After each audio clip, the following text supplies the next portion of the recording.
नमस्कार बच्चों। तो आज हम लोग देखने वाले S A Verma chapter number 10 question number 14 का सॉल्यूशन।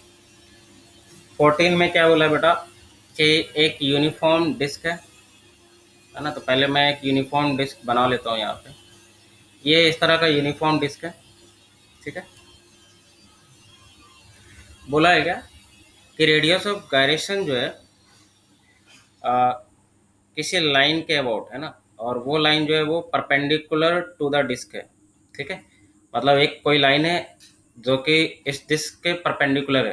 मतलब सिंपली कहीं पे भी होगा, या तो आउटसाइड भी ले सकते हो आप, या इनसाइड कहीं पे भी ले लो। मैं इन जनरल मान लेता हूँ कहीं ना कहीं पे है ये लाइन जिसके अबाउट रेडियस ऑफ गायरेशन निकाला गया। बोला गया कि इस एक्सिस के अबाउट जो कि परपेंडिकुलर टू दिस डिस्क है, तो obviously perpendicular to this disc का मतलब परपेंडिकुलर टू दिस प्लेन होगा, है ना। तो ये इस तरह से कोई एक्सिस है। इसके अबाउट रेडियस ऑफ गायरेशन क्या दे दिया, इक्वल्स टू इट्स रेडियस।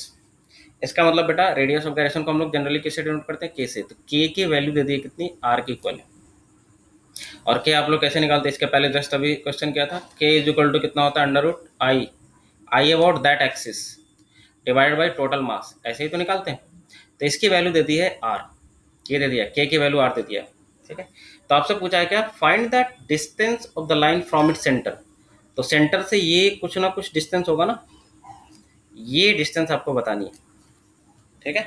तो क्वेश्चन का सिंपल सा मतलब ये हुआ कि इस एक्सिस के अबाउट अगर आप मोमेंट ऑफ इनर्शिया निकालते हो ये डिस्क का, तो कुछ ना कुछ तो आएगा। कितना आएगा मोमेंट ऑफ इनर्शिया अगर आप निकालते हो इस एक्सिस के अबाउट, तो कैसे निकालोगे, सिंपली पैरेलल एक्सिस थ्योरम लगाओगे। पैरेलल एक्सिस थ्योरम कैसा लोगे, तो ये इसके अबाउट आई निकालना है, तो एक आईसीएम लोगे जो कि इसके पैरेलल हो, है ना। तो आईसीएम भी कैसा हो जाएगा, पैरेलल टू दिस प्लेन, है ना, जो कि डिस्क के पैरेलल होगा, ठीक है, और सेंटर से पास कर रहा है, तो ये आईसीएम हो गया। तो अगर इसके अबाउट आई लिखना है तो आई इक्वल टू क्या लिखोगे आप, आई सी एम प्लस डिस्क का मास एम इंटू दोनों के बीच का सेपरेशन एम डी स्क्वायर। तो ये जो मोमेंट ऑफ इनर्शिया निकाला है आपने, है ना, और एक तो इसको पॉइंट ऑब्जेक्ट मान के, रेडियस ऑफ गायरेशन का मतलब इसको एक बार पॉइंट ऑब्जेक्ट माना और उसको कहीं पे रख दिया, तो वो जो डिस्टेंस है वो डिस्टेंस क्या आ रहा है, आर के इक्वल। आर इसका क्या है, रेडियस है ना। मतलब यहाँ से आर डिस्टेंस पे पॉइंट ऑब्जेक्ट मान के इसको जो मोमेंट ऑफ इनर्शिया निकालते हो, तो वो दोनों क्या है, सेम है एग्जैक्टली। तो सिंपल वही करना है, यहाँ पे आई की जगह पे यहाँ पे रख दो सिंपली। तो यहाँ पे क्या रखोगे बेटा, पहले तो आईसीएम निकाल लेता हूँ मैं। आईसीएम कितना आ जाएगा, डिस्क का सेंटर के अबाउट कितना आता है, M R square by two, है ना। ये तो आपने याद रखा होगा, परपेंडिकुलर एक्सिस के अबाउट, है ना। रिंग का होता है एम आर स्क्वायर, डिस्क का कितना होता है, M R square by two plus M into D, तो मुझे नहीं पता, डी तो निकालना ही है। ये इतना हो गया, इसमें रख लेते हैं आई, ये आई टोटल आ गया ना इसके अबाउट। तो आई रख लिया, इसको रूट को इधर ले आता हूँ तो स्क्वायर हो जाएगा। तो ये सिंपली आ जाएगा M R square by two plus M D square upon M.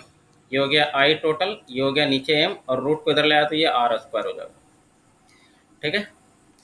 M से एम कैंसिल और डी की वैल्यू निकालनी है आपको। तो R square by two plus D square equal to क्या हो जाएगा बेटा, आर स्क्वायर। तो आर स्क्वायर बाई टू उधर ले जाओ, तो आर स्क्वायर में R square by two minus करोगे तो आर स्क्वायर बाई टू ही आएगा। तो डी इक्वल टू कितना आ गया, रूट करोगे तो आर बाई रूट टू आ जाएगा। तो ये कितने डिस्टेंस दूर होना चाहिए, ये वाला जो डिस्टेंस होना चाहिए वो कितना होना चाहिए, आर बाई रूट टू। तो अगर ऐसा आप करते हो R by root two distance पे, है ना, इसका मोमेंट ऑफ इनर्शिया निकालते हो, तो इस पूरे डिस्क के मास के इक्विवेलेंट अगर कोई मास रखते हो आर डिस्टेंस पे, है ना, मतलब वही बोला आर डिस्टेंस पे, तो दोनों का जो मोमेंट ऑफ इनर्शिया, ये जो आपने निकाला डिस्क का और ये जो इसका मोमेंट ऑफ इनर्शिया निकालोगे एम आर स्क्वायर करके, दोनों क्या आएगा, सेम आएगा, ठीक है।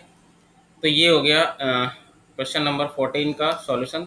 आंसर चेक कर लेता हूँ, और आंसर है 14 का आर बाई रूट टू, सही है ना।